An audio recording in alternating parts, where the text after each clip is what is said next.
Hi, family. Um, I'm in Lima. This is gonna be a straight like 30 minutes of me ranting about random stuff. So if you're in that vibe, then let's like chill, I guess.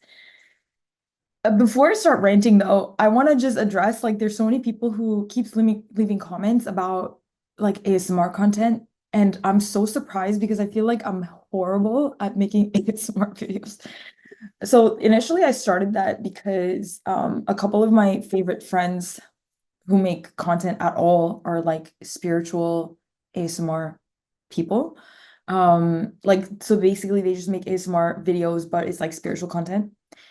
And in my experience, they've just been some of the most genuine, humble beings ever. I mean, I've met literally hundreds of spiritual leaders and healers because of my previous like role as an executive producer at My Valley. I was paid to travel around the world, meet spiritual healers and leaders and create content. And so I got to hang out with a lot of these people, and you'd be shocked, be fucking shocked how some of them are in real life. Obviously, there's some people who are so incredible. And I've met some of my best soul connections from that work. But some people, even the ones that are so well respected in the spiritual industry, which is obviously an industry, um, are shocking. But what I wanted to say was the people who make ASMR videos for spiritual content, for some reason, they're the best people in real life, like inside and out. So that's why, because I actually love them, we'd like collaborate and make ASMR videos. And I tried that and I found that to be some of the most challenging content to ever create. You would think it's easy, but it's really difficult. So that's why I'm not like making them so much. And then I have a lot of people telling me like stop making so much like random different videos on YouTube. A lot of people tell me that like if I want to grow the channel, then stop making so many different things. But I swear to God, like every time I'm like, okay, maybe I'll just like narrow it down. And then in the next like day, somebody is making comments about like, oh, can you make more of these videos? Can you make more of that videos? And I'm like, is this a sign? Like, okay, like whatever. Um, so long story short, I promised to make them. Like it makes me happy that you like mine. There's like so many different proper ASMR content creators. But it makes me happy that you like mine. So I'll make them.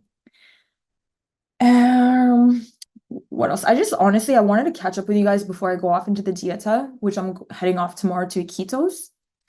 Because after that, I'll just be yet another person. It happens every time. So I run these retreats. I've been running these retreats once a year since last year, so it's only my second one.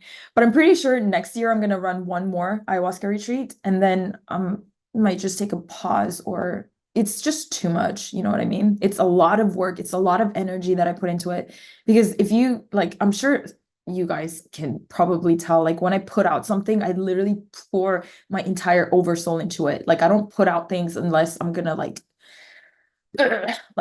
pour myself into it. So if I'm running a retreat, like I'm putting my fucking heart and soul into it. And so this retreat, we like harmonize and become friends over the course of a few months, even before we go off into the retreat. And then we do like activations, group meetings, like harmonization, channeling sessions, all of that, whatever is required. And then we actually meet to go through this journey together. And the experience is so completely different than if you were just to go to a regular ayahuasca retreat. You don't really know who's there. You don't feel comfortable. It's already selected, from the frequency of this tribe. And then it's like you are already in love with each other before we start. So last year when I ran this, even though it was like much less complex, because I learned a lot from running that first retreat.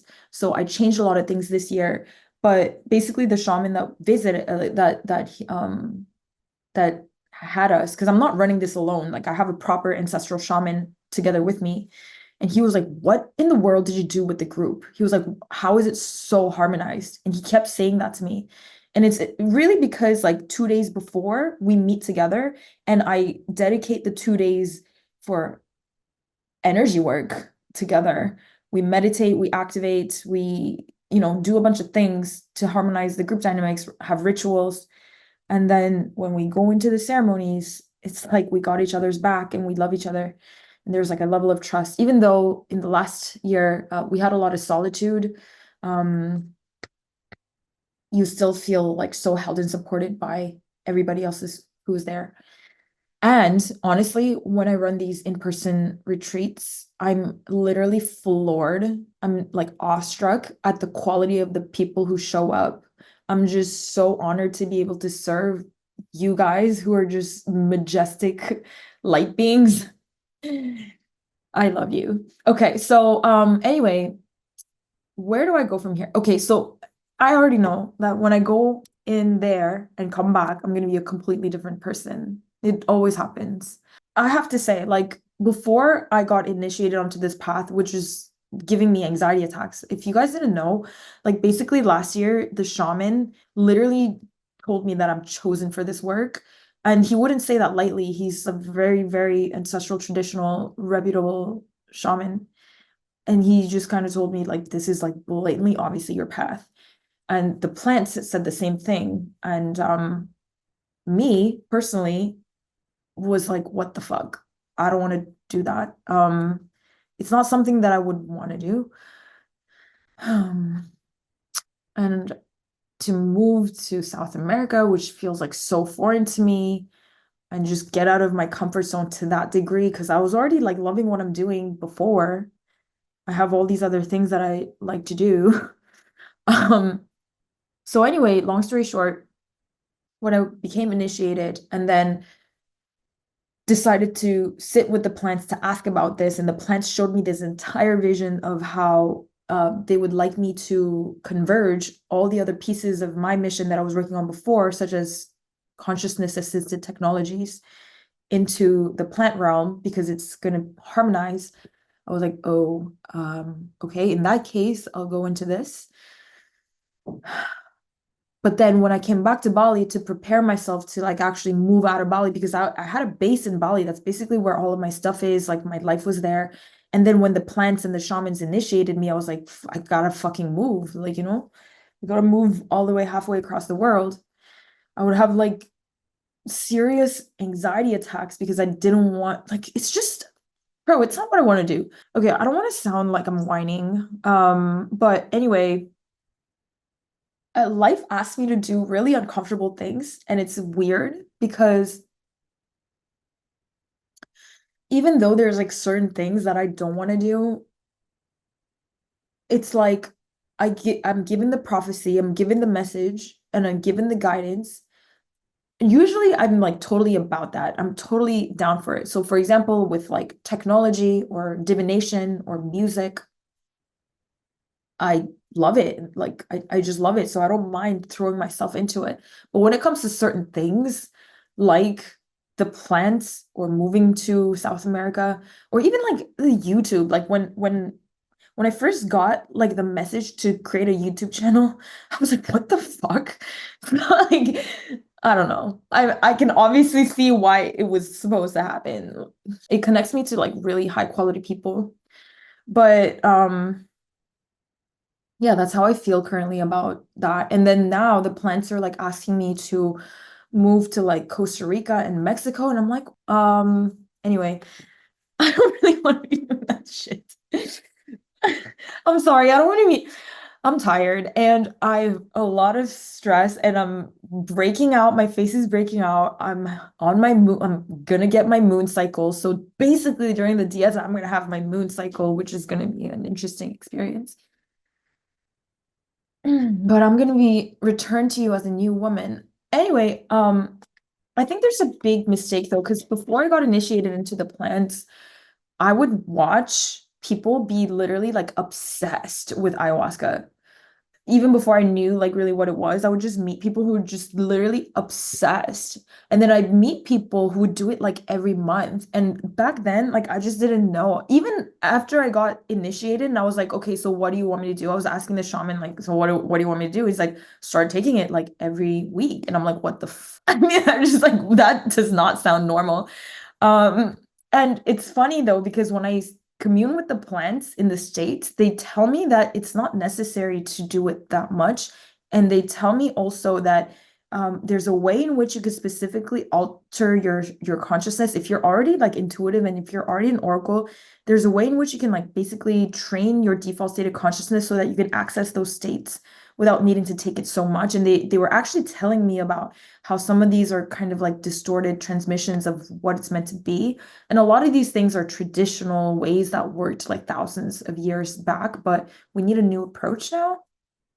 And I know there's going to be a lot of traditionalists who would want to slap me in the face for saying all of this, but it is what it is.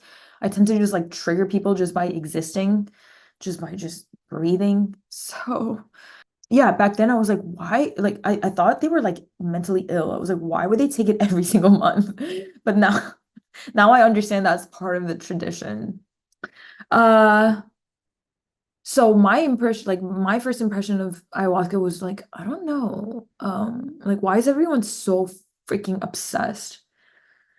Now I could see the healing potentials, but what I learned, what I felt by communing with these realms is that people put ayahuasca on a pedestal, but it's not about ayahuasca per se. Obviously, all due respect and so much reverence to ayahuasca, but actually, what you're accessing is like the consciousness of the plants, basically the second dimension integrated in embodiment. That's what it is. Plants are second dimensional consciousness in embodiment, and what they essentially are is an embodiment of network consciousness. That's what it is. And ayahuasca in certain plants happen to be like these points of communication, of transmitting this entire field of the network consciousness of the plants, basically, who are essentially like they're our ancestors, existentially. Um, but it's not just about ayahuasca itself. Of course, she plays a pivotal role, but she's also a conduit of something greater. So yeah, so the plants kind of like asked me to create all these systems in which there's like those higher levels of perspectives on utilizing the plants and creating kind of new innovations around it. And I know people are gonna want to slap me in the face for doing that. They're gonna be like, who do you think you are to do? It's just okay. Now I'm gonna get into a whole rant. I get so underestimated and undermined as for my level of consciousness. And I know that I present myself in a certain way, but I feel like that's part of the whole transmission. Like, why is it that people expect certain levels of consciousness to manifest in a certain form, like dressed in a certain way, speaking in a certain way, listening to a certain type of music? It's funny because like when I see, for example, like these jungle shamans who have all of their kind of dimensional access points open and they could see higher different higher levels of realities superimposed on top of each other, and they could see like templates of consciousness or like cosmic seers usually. Those higher level people, when they meet me, they freaking recognize me exactly for what I am, no matter what I say or how I dress or how I look or how I present myself or what emotional burst that I'm having. Even if I'm freaking out and swearing, they could see like literally right through me. But a lot of these like new age community spiritual people, they are so offended by how I show up. They think I'm like this immature little, ungrounded young soul. And I'm like, I don't know. Like open your third eye a little bit more, bro. Like, not to be egotistical. I swear it's not me being like condescending or egotistical, but again, I always talk about discernment. Like there's different spectrums of frequencies, and just I just get mistaken for so much less than I am. But anyway, it's I guess they'll find out later. And even some of the stuff that I do or say, people mistake it for being a certain way, but from a higher perspective, it's really not like that. For example, a lot of even my own highest level clients that really respect my work, or just, people who just come across some of the stuff that I say and the way that I explain starseeds or hybrids or extraterrestrial consciousness in discernment with regular human consciousness or the energetic configuration of a regular human get really offended, like, oh, you're creating separation. We're all one. You shouldn't be feeling superior. Okay, first of all, I never said anything is superior. If you watch any of my higher depth content, you'll see that I always talk about color spectrums, about how red is the lowest frequency, but it doesn't mean that it's any less than any other color. But it's just facts are facts. Discernment is one of the deepest lessons that I've ever had to learn in my whole life. And I think that it's really important to discern because we're not in this realm to just become homogenized. We're here to actually create unification while still maintaining individuation. Like that's literally what we're doing here on this plane. So when it comes to like when I differentiate between humanity and starseeds and hybrids, which it makes me look bad because there's a lot of dumbass, half, not even half woke spiritual teachers who their third eye is like half asleep. Their critical thinking is not active. They don't even see half truths, but they're claiming to be star seeds and shit like this. And they make me look so bad. But genuine hybrids and star seeds really, really, really, really have a different energetic configuration with the the traditional human energetic configuration. So we're just looking at fields. I'm not even talking about the human being as the physical vessel. I'm talking about layers upon layers of energetic fields. That's what I'm talking about. The star seeds and hybrids that are actually star seeds and hybrids have a different energetic configuration. And so it is really actually pivotal to understand and harmonize with the differences, or else it becomes almost dangerous. They have different grounding protocols, they have different clearance protocols, they have different ways that their energy responds to reality. And for us to just be like, well, no, there's no difference, that would be a big mistake because, in my experience, literally having a really difficult time integrating with the physical dimension, it was pivotal for me to learn to discern these things so that I could be of service in the way that I am embodied now. And it took a lot of experimentation, or it took a lot for me, like it took a lot of lessons for me to come to conclusion with this. And I feel like people might think like, well, everybody is basically cosmic. Like even every human is made of stardust or whatever. But the difference is in the chronological order in which the soul renders its consciousness through different time-space continuums and dimensionality that results in a specific energetic configuration that is drastically different from the masses at the current state. And that's actually just a shift from the past to the future. Like everyone's going to be like these starseeds and cosmic hybrids in the future. And right now we're at a convergence point where some of these starseeds and hybrids happen to be realizing their differences so that they could bridge the way for the future DNA configurations to come through. Otherwise, the convergence cannot possibly happen. We have to set up new systems, infrastructures, healing systems, and everything to prepare for that to happen. And it's not like it's better or worse. I literally have never said one is better than the other. People just project that onto everything that I'm saying because they're insecure. Bro, like if there's like a molecule that is purely oxygen, and then there's another molecule that is oxygen and hydrogen, it's different. But nobody's going to be like, well, the oxygen hydrogen molecules are way better because it has more layers. Like, who the said that? Okay, I'm sorry. I just whatever.